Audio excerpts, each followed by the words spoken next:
Welcome to the Simplified Marketing Podcast. Straight talking ideas to grow your business. Hello and welcome to the Simplified Marketing Podcast, the show that aims to help you grow your business with helpful tips and advice. Thanks for joining us. If you're listening on iTunes, then please don't forget to leave us a review. It's great to know what you think of the show, but also it helps us out with more people being able to see things. Also as well, if you want to watch us in vision online, you can go to marketingsimplified.co.uk, where you can find out more about us, the show, and also our contributors. So my name is John Lawley, and I run a web and marketing agency. And I'm Georgia, and I'm your brand and design guardian. Now, we're very privileged today to be joined by Nigel Toplis from the Bardon Group. So Nigel, thank you very much for joining us. Pleasure. Could you give us a bit more background about you and also where we are as well? Not just your wardrobe. Not my wardrobe, no, absolutely. Brief précis, I guess. I was born in Singapore, spent 18 years out there, education and all that sort of stuff. Came back to the UK after I finished my A-levels, went to college. I wasn't particularly academic, but I managed to scrape through by the skin of my teeth and all the rest of it. And after college, I joined Allied Breweries, Allied Domecq, as it were. So I worked in the brewery industry for a number of years. And then following that, I moved on to Ladbrokes. So from booze to betting, always seemed like a pretty good move. Worked there again for a few years. Then I went off to start my own business doing, telephone line stuff. So, you ring up a phone line, you pay a premium call for a competition or a commentary or whatever, that sort of thing. And then I was approached by a company called KallKwick, which was a printing company. Yeah. I managed to get into there, worked I was a marketing manager at the time, worked my way up to eventually become managing director of KallKwick, which was fantastic, loved it. It's a franchise business. I knew nothing about printing. I knew nothing about franchising when I started. But the guy who ran it, a guy called Moshe Gerstenhaber, fantastic franchising individual, fantastic individual in his own right, taught me everything I needed to know really about franchising. And then the company got taken over. Moshe decided to retire. Company got taken over. We then merged with Pronto Print. So I took over both businesses, ran that for 2 or 3 years. And then a company called Recognition Express approached me and said, would I like to buy into the business and all the rest of it? And the time was right. I think Moshe had left. Things had changed, new management, all that sort of stuff. And when you're in a small company like KallKwick, it was a big company in the franchise business, a big company in the online printing business, but it was quite small, quite intimate. We were then part of a group that had 15 companies, and I felt the time was right to leave. So I joined Recognition Express at the end of 2002, and from there we created the Bardon Group, and we now have 4 businesses within the Bardon Group. We have Recognition Express. We have a company called ComputerXplorers, which teaches kids between sort of 2.5 and 13 all things to do with coding, programming, IT, that sort of stuff. We have a company called TechClean, which does system hygiene. So it goes into companies particularly and cleans laptops and cleans keyboards and workstations and computer rooms and all that sort of stuff. In fact, a room like this, for instance, we would mist this and get rid of 99.9% of airborne bugs and that sort of stuff. And interestingly, in 2011, I think it was, we bought KallKwick back. Wow, okay. Which was interesting. So that's where we are today. And as for this room, we're with a company called Unique, who are one of our major suppliers of clothing. Very, very good supplier. We use them a lot.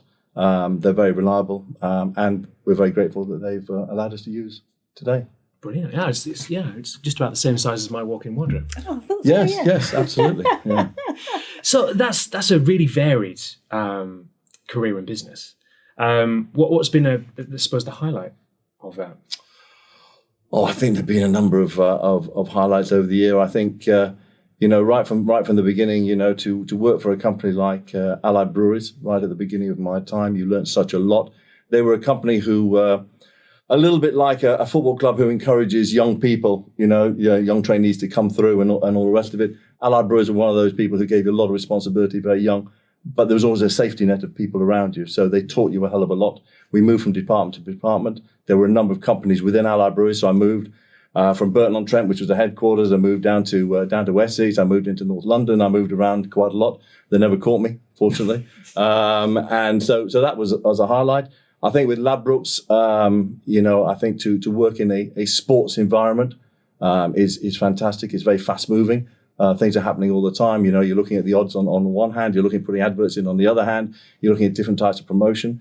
And of course, the betting industry has changed dramatically. A lot of betting shops were not the sort of places you'd want to go. So we had a major expansion plan trying to encourage people to go into betting shops, making them more welcoming, more enlightening, encouraging more women, that sort of stuff. Now, you may say, well, we're trying to encourage people to gamble. People gamble. So if they're going to gamble, you want to gamble in a nice environment. So that was great. And I managed to go to a number of very major sporting events, Euro championships and big race meetings and all the rest of it. So that was fantastic. I think then when I joined KallKwick, Moshe really did teach me about franchise, about the essence of franchising, about the fact that actually we're there to help people to create not just their own business, but their own dreams. I think in Britain particularly, a lot of people want to run their own business. A latent demand here for people to run their own business. You run your own business. Mm-hmm. There's nothing like running your own business. But I think a lot of people are scared of the risk involved.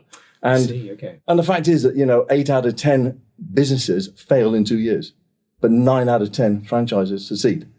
So there's a great advertisement for franchising. So he taught me a lot, and I think my time there really set me up for the move to Recognition Express.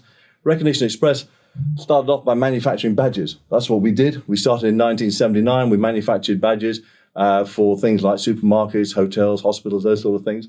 But by the time I turned up in 2002, it was fairly evident that you couldn't continue to just be a one-product company. You had to move. So we went about re-engineering the business, moving it from a manufacturer and a supplier very much into a sales and marketing company, looking at different areas of business. And we took the view that manufacturing badges was really about decorating something. So we're putting a name onto a piece of plastic or onto a piece of aluminium or whatever. So why not get into other decorating things? So we got into promotional products, particularly. So that's about putting a name, a logo, a saying, a statement on a product. And then we got into clothing, which is much the same thing. And now we have 8 different income streams for franchisees. And I think that's been a testament to a lot of hard work from not just myself, but actually from the team, and also from franchisees who are willing to take on new ideas and drive them. Well, I know I had a burning question when I knew I was going to be meeting you today. So obviously, from my perspective, I do brand. That's what I help my clients with. And obviously, with you helping your clients with growing their franchise businesses, I'd love to know, from your opinion, how much you value brand within a company. And obviously, I know you, with your marketing history as well, you will have quite a lot of knowledge back there. But your thoughts on the importance of brand, whether you're a franchise owner or whether you're just a single business owner. I'd love to hear your thoughts on that. Well, I think brand is critical. I mean, at the end of the day, we all know the big brand companies out there, don't we? At the end of the day, if you want cornflakes, you have Kellogg's. Whatever you might think of Kellogg himself, you buy Kellogg's. If you want a burger, you go to Burger King or you go to McDonald's. Those sort of things. I think brand. The thing about brand is what brand tells the customer is this is consistency. If you buy this product from this company, you will get this level of consistency. It may not be the level of product you want, but it's consistent whether you're in Aberdeen or whether you're in Plymouth. It doesn't make any difference. So I think brand is about consistency. Brand is about telling the customer what a level of expectation. So I'm very, very big on brand. And I think, with our own brands, we're very, very keen that each of the brands in each sector is considered best of breed. That's important to us. And because most of our brands are business to business, it's about the delivery of the brand. I think that's important. So it's about the consistency of delivery. It's about the relationships you build with the customers. That's what our brand value stands for. And that then obviously ties in with the franchise part of this, following a rules-based system. Mm-hmm. And that was the real reason then, currently now, with owning and running so many different franchises. Yeah, I'm a great believer that if you run a business, you should try and have multiple income streams for a whole range of reasons. I mean, on the one hand, you want to protect each side. So if one side's not doing particularly well, the other side's doing quite well. So you can cross subsidize each one. I think as well that with franchising, the thing about franchising is that you should be able to take a system and take most people out of employment and provide them with that system. And so long as they follow the system, they will be successful. Right? The thing about franchise is it's a dichotomy, franchising. Right? Nobody really wants to be told how to run their business. And at the end of the day, the franchise is their business. It's not we own the brand, we own the trademark, we own the license, we own the system, but actually at the end of the day, it's our franchisee's business. And I've always made the point to my team and to the franchisees, it's not our job to tell franchisees how to run their business. It's our job to advise them the best practice of running their business. So you have this dilemma. On the one hand, you want franchisees to go, right, I'm going to do 1, 2, 3, 4, 5, right? But actually you want to do 1, 3, 5, 7. So, okay, you agree on 1 and 3 and you agree on 5. So I need to encourage them to do 2 and 4. How am I going to encourage them? I'm not going to tell them to do. They're not members of staff. I'm going to show them that somebody else is doing 2 and 4, are doing better in that area than they're doing. So maybe don't do 7 and 9, do 2 and 4. Try it. Give it a whirl. That must be a balancing act, isn't it? It is. Yeah, completely. Absolutely. Yeah. Because that must be a very interesting aspect of it, because if you're the franchisor, you have numerous franchisees. Yeah. You're not their boss as such. They have their own business, but you have to get them to follow the whole routine. Otherwise, the brand of the actual company wouldn't necessarily work. Absolutely. Good franchising. I always say this. I've written hundreds of articles, and I always start the same. The article is saying a good franchise is a marriage. I have 110 spouses. Right? Well, fact of life. It's a lot of birthday cards. It's a lot of birthday cards, yes. No, but you do, because the relationship is that close. If it's good, it should be that close. Does that mean we all get on really, really well all the time? No. Does it mean we don't argue? No, of course not. We challenge each other. But the thing about being in a marriage is that you try and work to a common goal.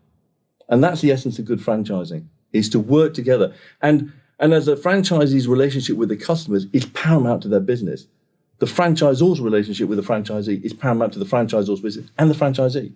And there's absolutely no doubt, if you look at those franchisees, not just in my own franchises, but you look at all the other ones, right? Those that do really, really well are those who have the closest relationship with the franchisor. Does that mean all franchisors are great? No. There are examples of franchisors who should not be in franchising. Does it mean all franchisees are great? No.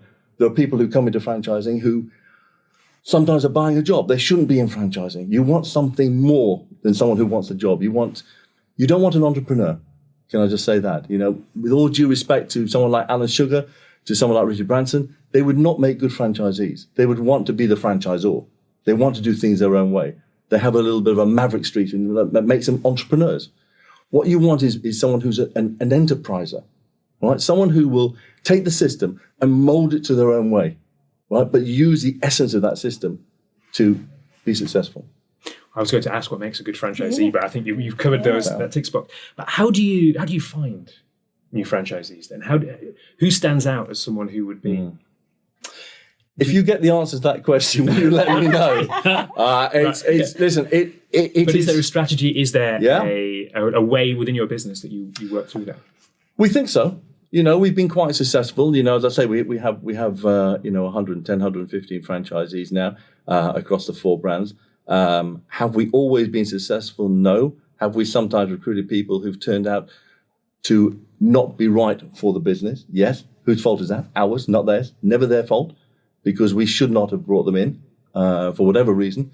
And I don't think we've ever brought somebody in who we've known in advance would not be right for the business. It just happens that they've turned out not to want to work for themselves or work on their own. I had a very good franchisee many years ago who came to me after 18 months or so. He'd left his previous employee. Part of the reason he left was he felt he'd reached a glass ceiling. He was bored with the environment. He didn't like the bureaucracy, yada, yada, all those sort of things, right? Wanted to work for himself, wanted security, wanted to be rewarded for his own efforts, all the right things.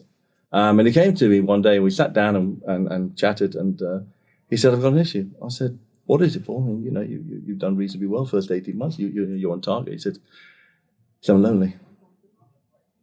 And you need to understand that, we think of franchises as being McDonald's, right? And people like that, huge companies. Most franchises are small. Most franchisees run 1, 2, 3 man bands. That's the way it is. And he was lonely because he had no one to talk to. He had no one to bounce ideas off, apart from the franchisor, but in his everyday life. And he worked in an office in a small environment. There were half a dozen other offices, but most of those people were out and about. He never saw anybody.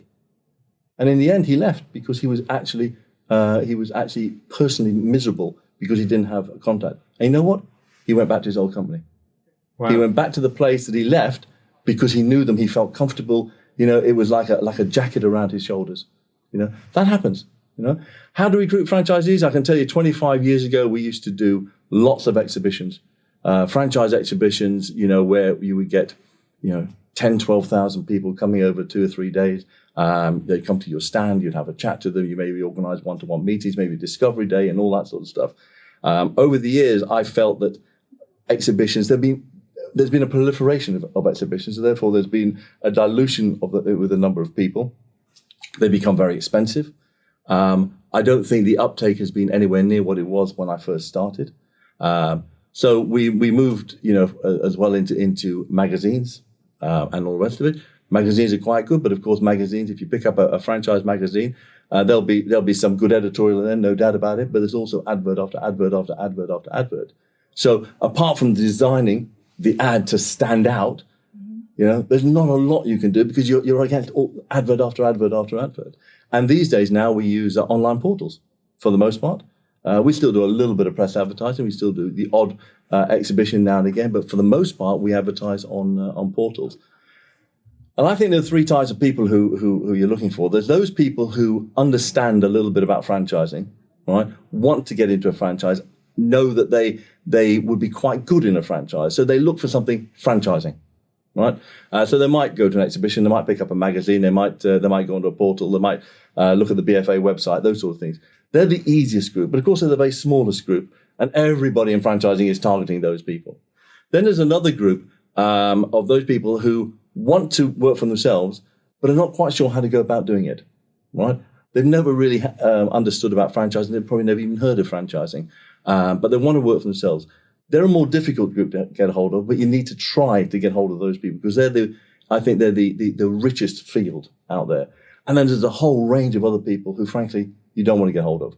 And at times in a lot of exhibitions, you get what I would call tire kickers, people who are professional exhibition goers who just come along and go, oh, yeah, I'll go and talk to them. And I'll nick the mug and I'll nick the pen and all that sort of stuff. Yeah. You just don't want those sort of people. You really want to be targeting those people who want to work for themselves or who understand franchising.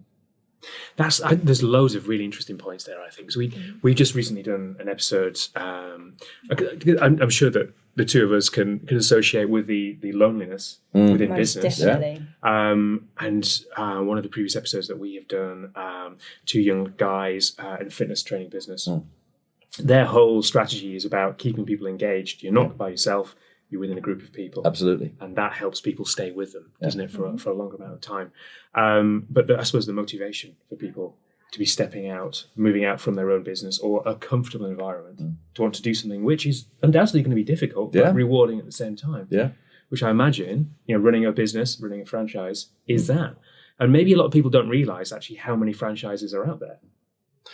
Listen, I mean, there are more people employed in franchising than there are in the armed forces put together. Wow. Right? Over 700,000 people are there. It turns over something in the region of 17 billion a year. Right? Now, I'm sure one of the questions you're going to ask me is, who is the minister for franchising? Interesting. I don't think there is one. No. Is there a minister for small business? I'm not sure there is. And if there is, I don't know who there is.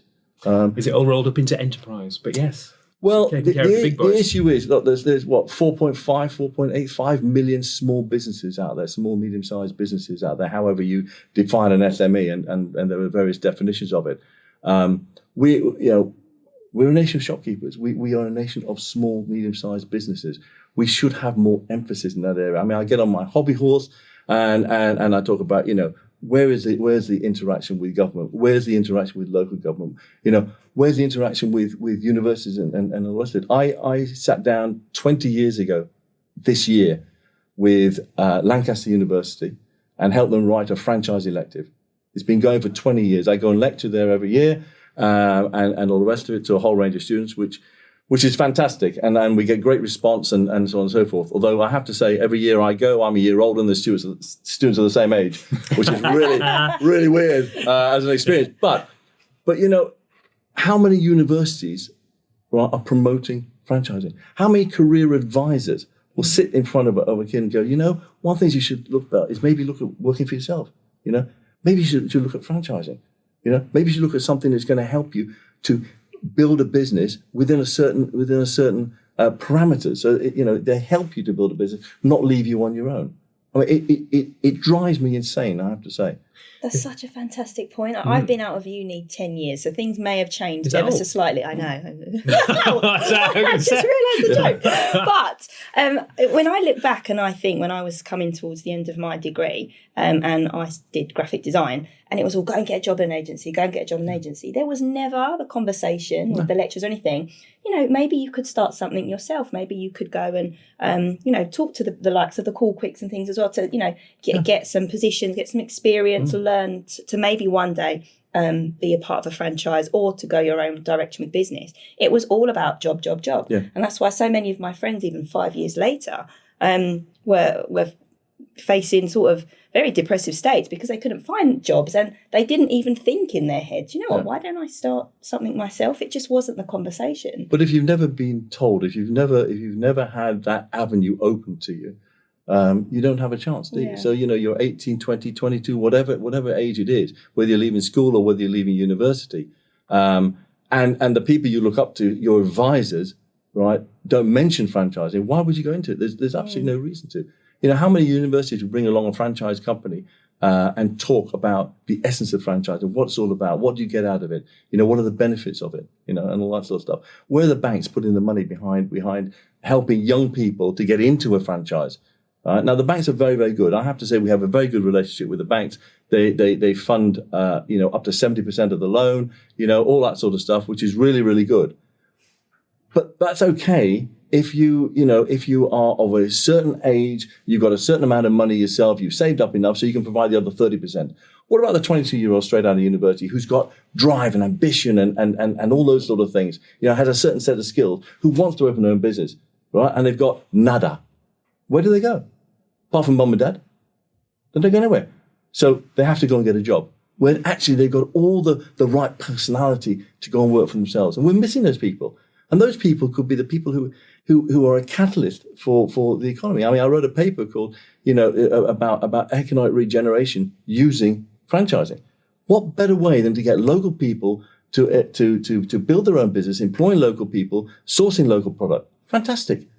But, look, we keep trying. We keep pushing. This sounds like we could have a bonus episode It could be. on the cards, I think, on this subject. I'm sorry to take things back, but let's talk a bit more about the different businesses. Yeah. Then, so for example, from working in the West End, my first touch point then would have been with KallKwick. It would. On Great Titchfield Street. Still going. It's still going. Still going. Nearly 40 years old now. Wow. Yeah. One of my first jobs in central London from 2005 was working on Great Titchfield Street with KallKwick opposite. Yeah. And it used to be the place that you could you come out if you needed anything printed or quickly, cross the road. Absolutely. All sorted out for you within a few seconds. Yeah. Whether you needed to do a presentation or whether you had a handout that you needed to sort out Sure. for someone. It was there. It's convenient, nice brand. Always stood out, I think, from the rest of the shops on the street. Yes. Nice and tidy and professional. Yes, and we moved the brand on obviously over the years. We changed the colour slightly and all the rest of it, but the essence was always to maintain that brand visibility, because it's not simply about encouraging people to come into the shop. And let's be frank about it. In the 80s, a lot of people would come in. You got a lot of footfall. Nowadays, fewer people come in. But the brand being there means so much, because all the businesses see the brand. They may not come in. They may phone up. They may do an email. They may send a WhatsApp, right? But they can see the brand. It's highly visible. And Great Titchfield Street is a fantastic example. I mean, as I say, been going for nearly 40 years. Same owner. The staff have changed a little bit, but still people have been there for many, many years and still do a fantastic job for their customers. And then I suppose later on in my own business career, the next touch point would have been Recognition Express. It's an interesting comparison, because Recognition Express and KallKwick, strangely enough, started at exactly the same time. They both started in 1979, Both of these brands have won the British Franchise Association Franchise of the Year. They both basically do branding. One does ink on paper, which is KallKwick. One does ink on things like mugs and pens and those sort of things. So one is very much, about specifically looking at communication tools, direct communication tools. The other one is much more about providing brand recognition, as it were. And yes, as I say, we started off making badges, which was many years ago, and over those years we've got into a lot of very big companies. I mean, obviously British Airways, for example, we do all their badges worldwide, which is fantastic, and it's a complicated badge, let me tell you. But we do, and even now we still do something like 30% of our business in badges. And the badges themselves have changed. In the old days, of course, we used to have a piece of plastic. We used to engrave the badges. We still do some engraved badges, but most of all, we now dome them. We put a nice filling on so they last longer and they're harder wearing and all this. And most recently, we developed a badge made out of wood. So in this era of becoming green and all the rest of it, the wooden badge, I think, is where that particular sector is going to go. But yes, we've developed the business very much into promotional products and clothing and all that sort of stuff.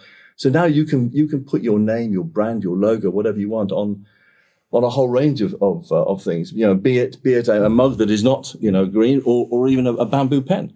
You can do a whole range of different. And I love it was a reference early on, which I don't think I mentioned, but was trying to pick up on. When you said that's a Recognition Express and the why behind that brand is basically to decorate an item. Yeah. Which I think is an amazing way of seeing it. It's not just, well, here's your logo on something. We're decorating this for you, personalizing it. Well, what you have to remember is that it's no point just sending out a pen to a customer. If you send out a pen, it has to be for a reason. You have to want that customer to engage with you. You want the customer to retain that pen because it has your name on it. So you need to make it impactful, not just stick a name on and hope for the best. You need to make it impactful, whether that's through it being biodegradable or whether it's to do with the colors used, whether it's full wrapping, whether it's in nice metal, whatever it happens to be. It needs to be memorable. You want people, to remember the people who've given you that gift. And interestingly, most people who are given a promotional product, we call promotional product, right, will retain that product. They don't throw them away. But of course, the more impactful it is, the more, I always say, think of the big I. The big I is intimate. The more intimate you can be. I'll give you an example. These mugs as an example. Yes, thank you very much. I mean, it's fantastic. This has got your name on it, which is great, right? And you'll take it away and you'll use it and all the rest of it.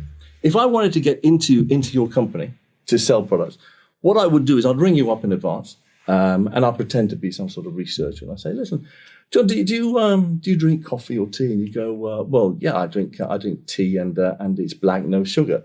I go, oh, that's fantastic. And what I would do is I would have put a mug here that says John's mug, right? Tea, no sugar. And on the back here, I'd have put my own brand and all the rest of it.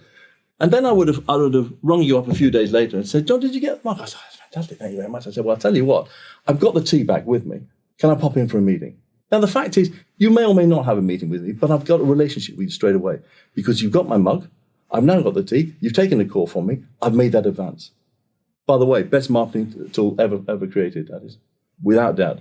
I once had a 69% appointment rate out of 100 people by sending mugs. Fantastic. It's incredible. Yeah, but they have to be personalized.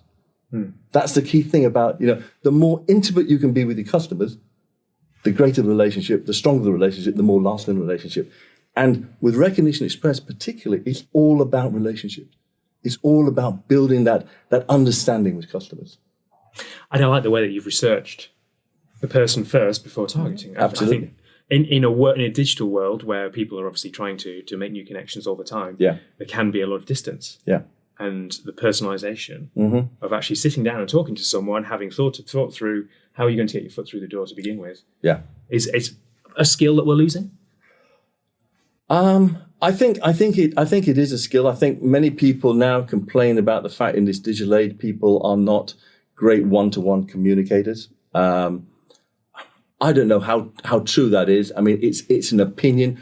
One of the things we look for with prospective franchisees is, apart from being focused and driven and all that sort of stuff, is they've got to be people. They first of all have to be people, because we're in the people business. We're not in the commodity business. I'm not going to send you something and say, look, this is 10p or whatever it is, because there's someone out there who'll do it for 9.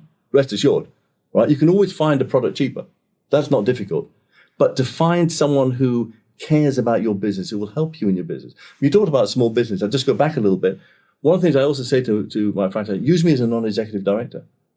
And I always think all small businesses should have a non-exec director. You don't have to meet them every week, meet them twice a year. But someone to take you out of your comfort zone and say, have you done that? Have you thought about that? Right? Because you won't do it yourself. You haven't got the time. And it's the same with franchisees.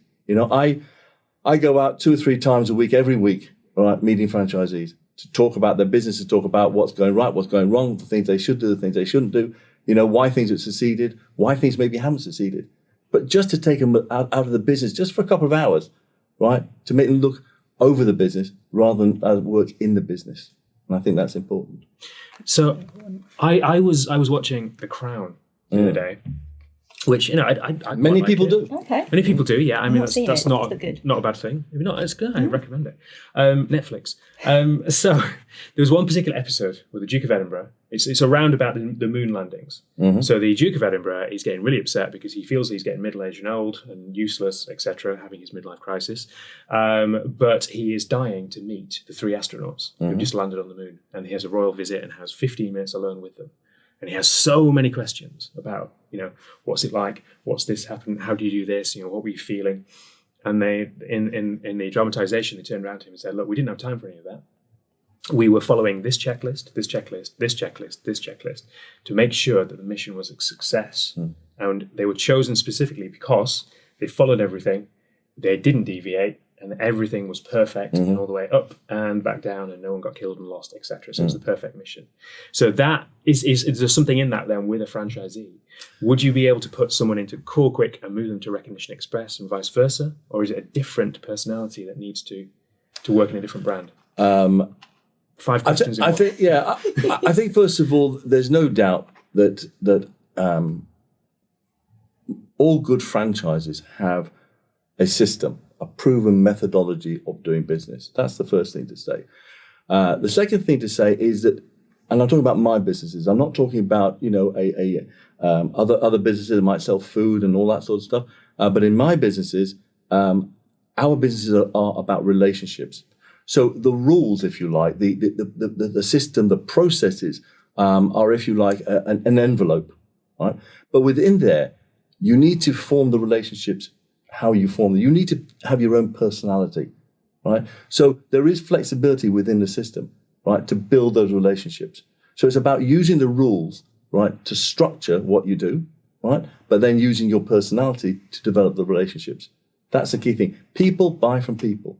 Always have, always will, right? It will never change. I promise you, it'll never change. People buy from people. So you need to have a personality. You need to be engaging. You need to have a sense of humor. You need to understand what makes other people tick. You may or may not be interested in fishing, but if you go into a company where the guy's got a £10 carp that he's on the wall that he's got 2 weeks ago, you're going to mention it. You're going to mention the things that are important to them. Do a bit of research on the company. Understand a little bit about the company before you go in there. Those are the rules, right? But when you're in there, it's the personality. It's about engaging straight away, right? So I think you do need rules. You need personality. You need to build a relationship. Those are the key things that drive a successful franchise. Clearly, you're very much a people-based person and business owner, which I absolutely love. I'd love to know, though, obviously with KallKwick and Recognition Express, and also you touched on the other franchises that you run in education as well. Is there any other industry that you'd love to sort of tap into, just from a personal perspective, putting the people to one side, but an area you feel you'd love to explore? And we've been very, very lucky that we've got 4 businesses. I mean, we bought TechClean as an example only a few years ago, 2 or 3 years ago, and it was a business that had been, shall we say, left alone for a long time. as it were. So we had a big rebuilding exercise. And looking at our own experience, we wanted to establish that as best in breed. We wanted to have multiple income streams. So instead of just going in and cleaning, if you like, phones and things, we now do a whole range of different things. So we do data centers and studios and data rooms and all that sort of stuff. And we also do demisting and so on. So we've introduced multiple income streams. So we've been very lucky that when we've taken a business, we've been able to expand the opportunity within that business. I've looked at a whole range of different businesses over time. I've looked at things to do with caring, but that's a minefield from a legal point of view. I think, it really is. I think some people are very, very good at it and they do a very, very good job. But I think from our point of view, that's probably not where we want to go. I've looked at pets. I think pets is good. I think pets is good. I would not be opposed if a business was on the market. Would I look at it? I would certainly look at it. I think that's a very, very good market. We love our pets more than anything else. We'll spend more money on our pets than we do on our children, for goodness sake. It's absolutely true. It's absolutely true. So there are a number of different sort of pet ideas out there that do well. So that's probably one area I would look at. There's certain areas that just don't fit with my own persona, as it were. I wouldn't go into the food industry. I wouldn't go into the caring industry. Not because they're not good. They're very, very good. They're very successful. Just doesn't suit my own persona.